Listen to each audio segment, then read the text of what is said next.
Hello students, today we are continuing the chapter that we started yesterday, minerals and the energy resources. Yesterday we have discussed about the definition of minerals, importance of minerals and the resources. We have also discussed about the mode of occurrence of minerals in different forms, and yesterday we discussed only two forms of mode of occurrence of minerals, that were first metamorphic and igneous rocks, and second we have discussed about the mode of occurrence of minerals in sedimentary rocks. Today we are going to discuss the mode of occurrence of minerals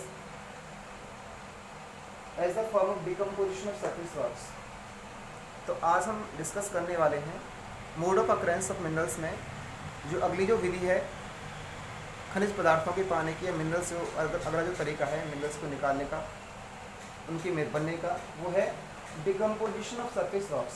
जो surface rocks होती हैं, धरातली जो चट्टानें होती हैं, वो decompose होती हैं, उनका अपघटन होता है और उनके अपघटन के कारण क्या है, मिनरल्स बनते हैं। तो चट्टानों के अपघटन के कारण या आपकी जो सरफेस रॉक्स होती हैं उनके डिकम्पोज होने से किस तरह से मिनरल्स बनते हैं, तो इसमें क्या होता है कि जो सरफेस रॉक्स होती हैं उनमें क्या होता है, removal of soluble constants. Surface rock से डिकम्पोज होने की वजह से, सरफेस रॉक्स के डिकम्पोज होने की वजह से जो सॉल्युबल जो कॉन्स्टेंट्स होते हैं, सॉल्युबल का मतलब घुलनशील, कॉन्स्टेंट का मतलब हुआ तत्व पदार्थ जो होते हैं वो क्या होते हैं, उनसे अलग हो जाते हैं घुलनशील होने की वजह से, और वो अपने साथ क्या होता है, एक रेजिडुअल मास जो है छोड़ते हैं। जो रेजिडुअल मास क्या होता है, वो और सी होता है। और रेजिडुअल मास जो है कैसे बचता है कि जो ऊपर की जो परत होती हैं चट्टानों की, वो क्या है, लगातार हजारों लाखों वर्षों के कारण क्या है, वो डिकम्पोज होती रहती हैं, और उसके बाद लास्ट में जो कुछ बचता है वो क्या बचता है, उसमें वो बचता है ओर। इस तरह से जो मिलने वाला जो मिनरल है उसका नाम है बॉक्साइट। अगला जो तरीका है मिनरल्स की अकरेंस का, वो है प्लेसर डिपॉजिट्स के रूप में। तो यहाँ से कई क्वेश्चन बनते हैं। What do know about the प्लेसर deposits, प्लेसर deposits क्या होते हैं, and what is the process of occurring of minerals in the alluvial soil.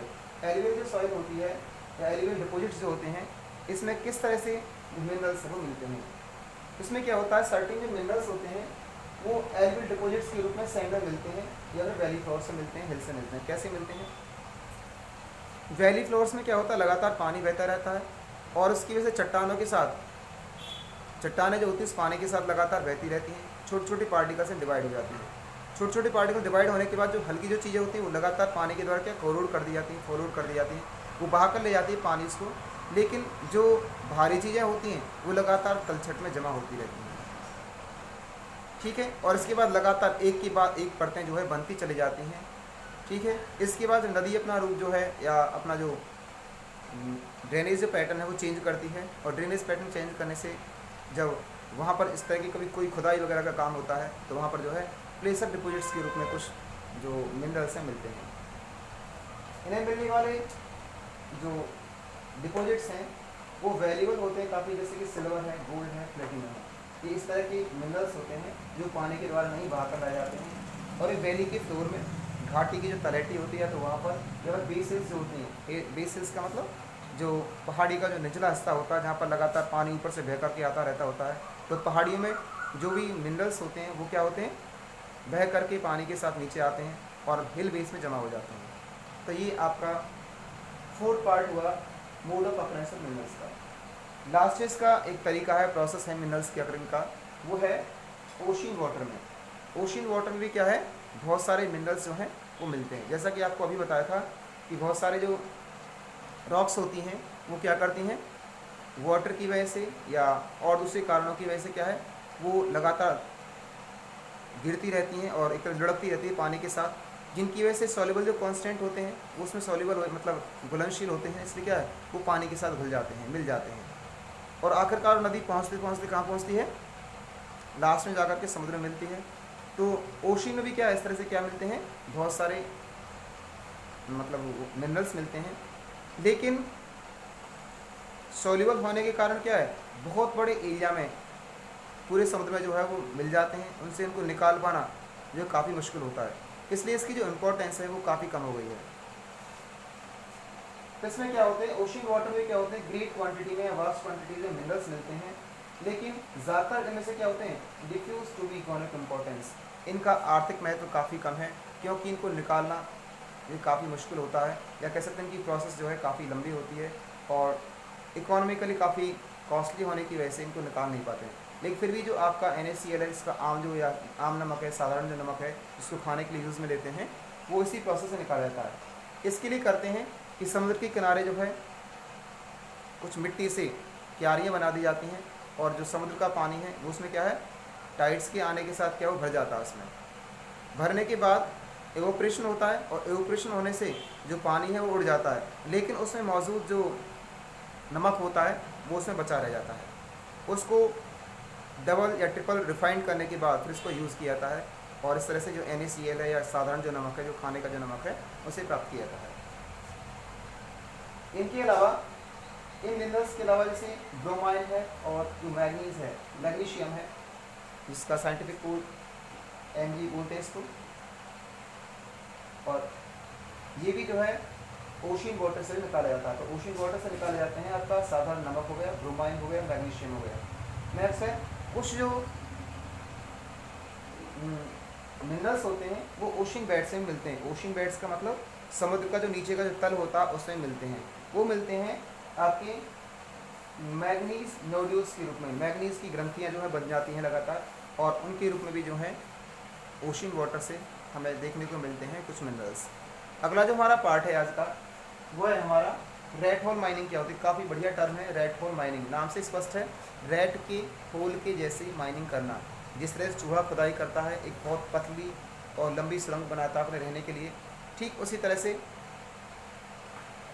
आपका रेट होल माइनिंग है। लेकिन इससे पहले बता दें कि ज़्यादातर हमारे यहाँ पर जो मिनरल्स को निकालने का जो काम है वो एक सरकारी संपत्ति के रूप में, या उस पर जो है राष्ट्र का अधिकार होता है। इसलिए इस तरह की जो एक्टिविटीज़ होती हैं, जो माइनिंग एक्टिविटीज़ हैं, उन पर पूरे मतलब ऐसे गवर्नमेंट का, सेंट्रल गवर्नमेंट का अधिकार होता है उन पर। लेकिन हमारा इंडिया का जो नॉर्थ ईस्टर्न जो पार्ट है, मेघालय, नागालैंड, मणिपुर, मिजोरम वगैरह, त्रिपुरा वगैरह, इधर का जो एरिया है, इधर जो है कुछ एरियाज़ में कुछ कम्युनिटीज़ और इंडिविजुअल्स को राइट्स दिया हुआ है कि रेट होल माइनिंग का काम वहाँ पर जो है वो कर सकते हैं। कुछ ट्राइबल पार्ट्स में कर सकते हैं ऐसा। तो वहाँ पर क्या होता है, मेघालय जो डिस्ट्रिक्ट मेघालय जो है, वहाँ पर मेघालय में चिरापुंजी और जोवाई नाम की जो जगह है, वहाँ पर क्या होता है कि इस तरह का जो रेट होल माइनिंग का जो काम है वो फैमिली मेम्बर्स के द्वारा किया जाता है, और वो लॉन्ग नैरो टनल की शेप में उस माइनिंग वर्क को करते हैं। और उस जो लॉन्ग जो नैरो टनल होती है, ठीक है, उस शेप को ही क्या कहते हैं, रेट होल माइनिंग कहते हैं। लेकिन सरकार के द्वारा इसको जो बंद करा दिया गया है, और इसकी बंद कराने की वजह कि रेट होल माइनिंग में क्या होता है कि एक तो दम घुटने का खतरा होता है, आगे इस पार्ट को हम आगे करेंगे। रेट होल माइनिंग में क्या होता है, लगातार लंबी पतली सुरंग होने की वजह से ऑक्सीजन की कमी होती है। दूसरा कोल माइनिंग होती है, दूसरी होती है, इसकी वजह से क्या होता है, डस्ट पार्टिकल लगातार जो है रेस्पिरेटरी सिस्टम की को जो है अफेक्ट करते हैं, और इससे रेस्पिरेटरी सिस्टम से जुड़ी बहुत सारी जो परेशानियाँ हैं वो जो है क्रिएट होती हैं, और इसलिए जो है इसको जो है गवर्नमेंट के द्वारा बैन कर दिया गया है। इसके अलावा जैसे मान ली कोल माइनिंग कर रहे हैं और गलती से भी उसमें कोई आग की चिंगारी लगी तो सारा जो परिवार है वो खत्म हो जाता है, इसलिए सरकार के द्वारा इसको बैन कर दिया गया था। अगली बात करते हैं फेरस मिनरल्स क्या होते हैं। ये फेरस मिनरल्स होते हैं वे खनिज पदार्थ जिनमें क्या होता है, आयरन का कंटेंट होता है, उनको बोलते हैं फेरस मिनरल्स कहते हैं। फेरस मिनरल्स में होते हैं 3/4 जो पार्ट है इंडिया का, जो 3/4 of the total value of production of metallic minerals, जितने भी धात्विक खनिज निकाले जाते हैं, मेटलिक मिनरल्स इंडिया में निकाले जाते हैं, तो उनका जो 3/4 जो पार्ट है वो फेरस मिनरल होता है, जो इसकी इंपॉर्टेंस को शो करता है। ये जो फेरस मिनरल होते हैं वो स्ट्रॉन्ग बेस प्रोवाइड करते हैं development of metallurgical industries.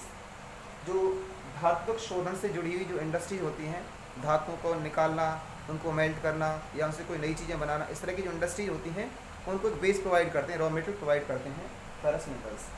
Next है इंडिया जो है अपने यूज़ करने के बाद, अपनी आपूर्ति करने के बाद बहुत बड़ी मात्रा में एक्सपोर्ट करता है, बहुत बड़ी क्वांटिटी में फेरस मिनरल्स को, और इस तरह से जो बहुमूल्य जो विदेशी मुद्रा है वो हमें प्राप्त होती है।